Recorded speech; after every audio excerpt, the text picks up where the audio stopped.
ہمارے بر صغیر پاک و ہند میں دین اسلام جتنا بھی پھیلا، جہاں بھی پھیلا، وہ سب سے زیادہ اس میں محنت صوفیاء کرام کی چیزوں کا صوفیاء سے کوئی تعلق نہیں ہے۔ یہ آج کل جو لوگوں نے ایک شعبدہ بازی اور ڈرامے بازی شروع اس نام پہ کی ہوئی ہے، اس چیز کا تصوف سے، صوفیاء سے کوئی تعلق نہیں۔ آئندہ کے لیے بھی ہم یہی مطالبہ کرتے ہیں کہ قادیانی، مرزائی، احمدی، یہ چونکہ دین اسلام کی تعلیمات کے مطابق بھی کافر ہیں، اور یہ آئین پاکستان کے رہتے ہوئے ہر انسان کی یہ خواہش ہوتی ہے کہ میں دنیا کی زندگی گزاروں تو وہ بھی کامیابی سے گزاروں، اور جب میں آگے جاؤں اگلے جہان میں تو وہاں دھرتی میں اگر انسانیت کو انسانیت کا مقام سب سے پہلے دیا ہے تو وہ دین اسلام اور پیغمبر اسلام۔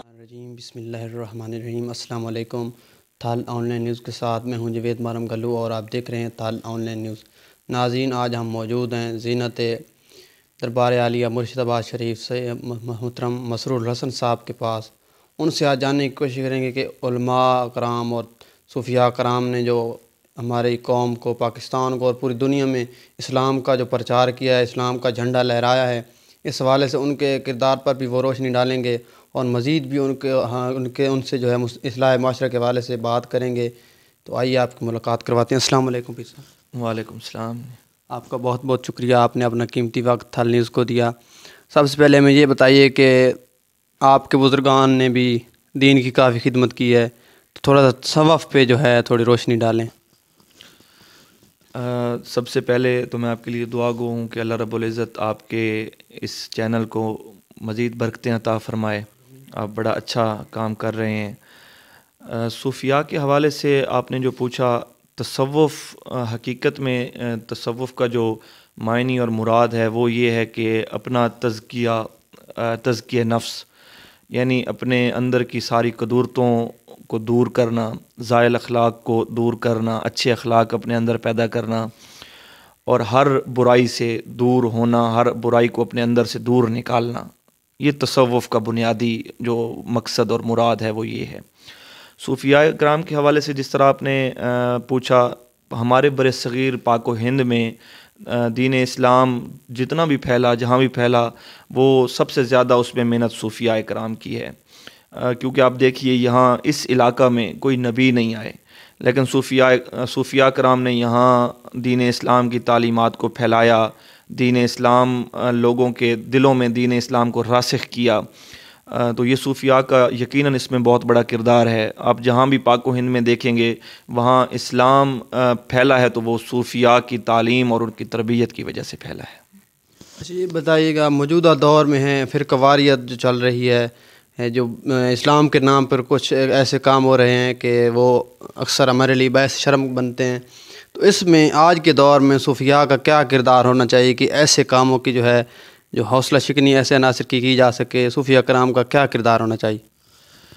بالکل، یہ جو آپ بات کر رہے ہیں کہ اس حوالے میں یقیناً بہت سی ایسی چیزیں میڈیا پہ دیکھنے کو ملتی ہیں یا کہیں سے سننے میں آتی ہیں، یہ چیزیں، ان چیزوں کا صوفیاء سے کوئی تعلق نہیں ہے۔ یہ آج کل جو لوگوں نے ایک شعبدہ بازی اور ڈرامے بازی شروع اس نام پہ کی ہوئی ہے، اس چیز کا تصوف سے، صوفیاء سے کوئی تعلق نہیں۔ دیکھیں، تصوف کے حوالے سے لوگوں میں غلط فہمی پائی جاتی ہے کہ تصوف کوئی شریعت سے علیحدہ چیز ہے۔ ایسا بالکل نہیں ہے۔ تصوف شریعت کے تابع ہے۔ تصوف جو ہے وہ شریعت کی تعلیمات کے دائرے میں رہتے ہوئے اپنے اندر کو پاک کرنا، اپنے رب سے اپنا تعلق قائم کرنا، شریعت کی تعلیمات کے مطابق، اس چیز کا نام تصوف ہے۔ یہ جیسے آپ آج کے دور کے حوالے سے کہہ رہے ہیں تو یقیناً ان چیزوں کا صوفیاء سے کوئی تعلق نہیں۔ ان چیزوں کی ہر پلیٹ فارم سے مذمت کرنی چاہیے، کیونکہ یہ لوگ تو ان صوفیاء کو جنہوں نے دین کو پھیلایا، ہمیں دین سے روشناس کروایا، ان لوگوں کے لیے بھی بدنامی کا باعث بن رہے ہیں۔ تو اس چیز کا، ان شعبدہ بازیوں کا، ان ڈرامہ بازیوں کا تصوف سے اور صوفیاء سے کوئی تعلق نہیں ہے۔ انہوں نے ہمیشہ اس چیز سے روکا ہے۔ صوفیاء کا جو بنیادی مقصد ہے وہ میں نے آپ کے سامنے پہلے بھی عرض کیا کہ صوفیاء اور تصوف کا جو بنیادی مقصد ہے وہ اپنے اندر، اپنے باطن کو صاف کرنا ہے۔ تو ان چیزوں سے تو یقیناً اس صوفیاء کا یا تصوف کا کوئی تعلق نہیں، بلکہ یہ تو صوفیاء کے اور تصوف کو بدنام کرنے کا باعث بن رہی ہیں یہ چیزیں، جیسا کہ آج کل دیکھنے میں ملتا ہے۔ تو اس چیز کا تصوف سے یا صوفیاء سے جوڑنا وہ بالکل مناسب نہیں۔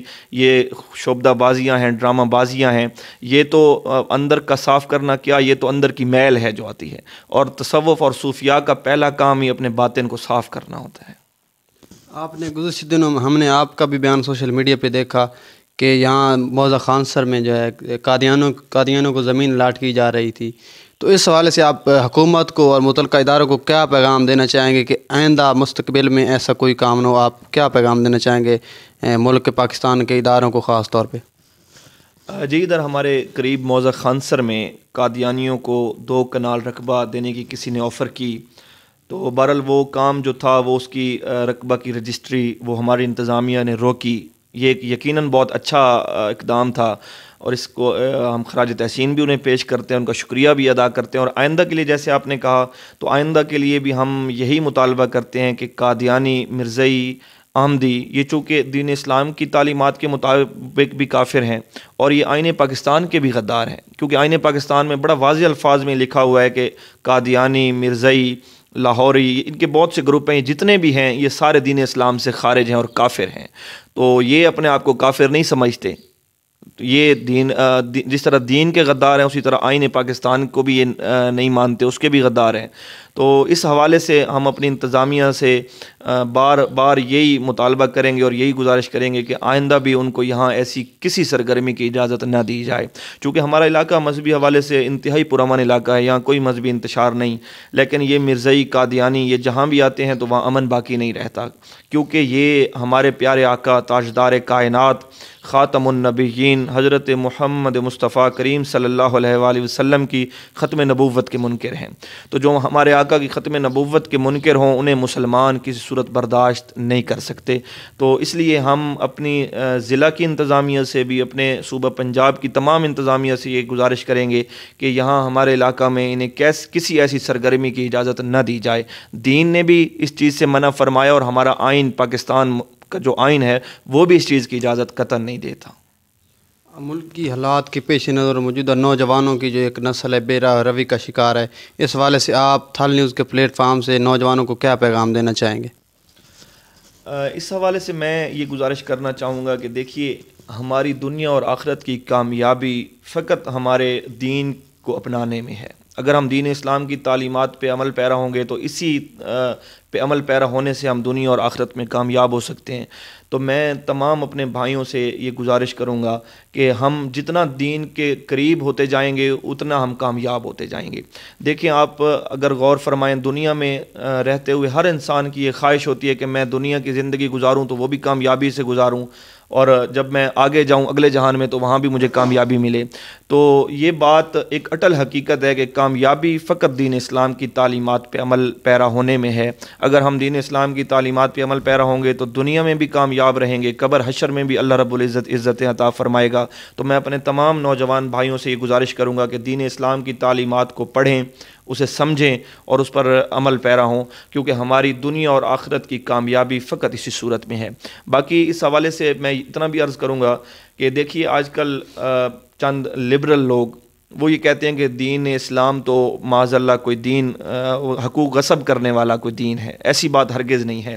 اگر آپ دین اسلام کو پڑھیں تو آپ یہ چیز بڑے اچھے طریقے سے سمجھ جائیں گے کہ اس کائنات میں، اس زمین کے اوپر، اس دھرتی میں اگر انسانیت کو انسانیت کا مقام سب سے پہلے دیا ہے تو وہ دین اسلام اور پیغمبر اسلام نے آ کے دیا ہے۔ آج دیکھیے، آج عورتوں کے حقوق کے حوالے سے اکثر لوگ باتیں کرتے ہیں، لبرل لوگ ٹی وی پہ بیٹھ کے یا باقی جگہوں پہ بیٹھ کے اس طرح کی باتیں کرتے ہیں۔ آپ دیکھیں، اسی زمین پہ، اسی دنیا کے اندر کسی کی بیٹی پیدا ہوتی تھی تو اسے زندہ درگور کر دیا جاتا تھا، زندہ زمین میں گاڑ دیا جاتا تھا۔ جس کے گھر بیٹی پیدا ہوتی تھی وہ شرم سے باہر نہیں نکلتا تھا۔ تو اس دور میں کھڑے ہو کے ہمارے آقا کا یہ فرمانا کہ میری بیٹی فاطمہ میرے جگر کا ٹکڑا ہے، یہ کتنا مشکل کام ہے، آپ ذرا غور فرمائیں۔ تو اس لیے ہم یہ کہتے ہیں کہ دین اسلام اور پیغمبر اسلام نے دنیا میں اگر سب سے پہلے انسانیت کو انسانیت کا مقام دیا ہے تو وہ دین اسلام اور پیغمبر اسلام نے آ کے دیا ہے، اور ہماری دنیا اور آخرت کی کامیابی فقط اس صورت میں ہے کہ ہم دین اسلام کی تعلیمات پہ عمل پیرا ہوں۔ بہت شکریہ پیر صاحب، آپ نے گفتگو سنی مسرور الحسن صاحب کی۔ وہ بتا رہے تھے کہ اسلام ایک پرامن دین ہے، اور انہوں نے یہ بھی انتباہ کیا انتظامیہ کو کہ گزشتہ دنوں موضع خانسر میں جو قادیانوں کو زمین لاٹ کرنے کا واقعہ پیش آیا، اس حوالے سے بھی اداروں سے اپیل کی ہے کہ انہوں نے ایسے شرپسند عناصر سے علاقہ کو اور خاص طور پر پاکستان کو صاف رکھا جائے تاکہ ملک پاکستان کا امن برقرار رہے۔ آج کے لیے تھال نیوز کے پلیٹ فارم سے اتنا ہی. مزید ویڈیوز کے لیے دیکھتے رہیے تھال آن لائن نیوز.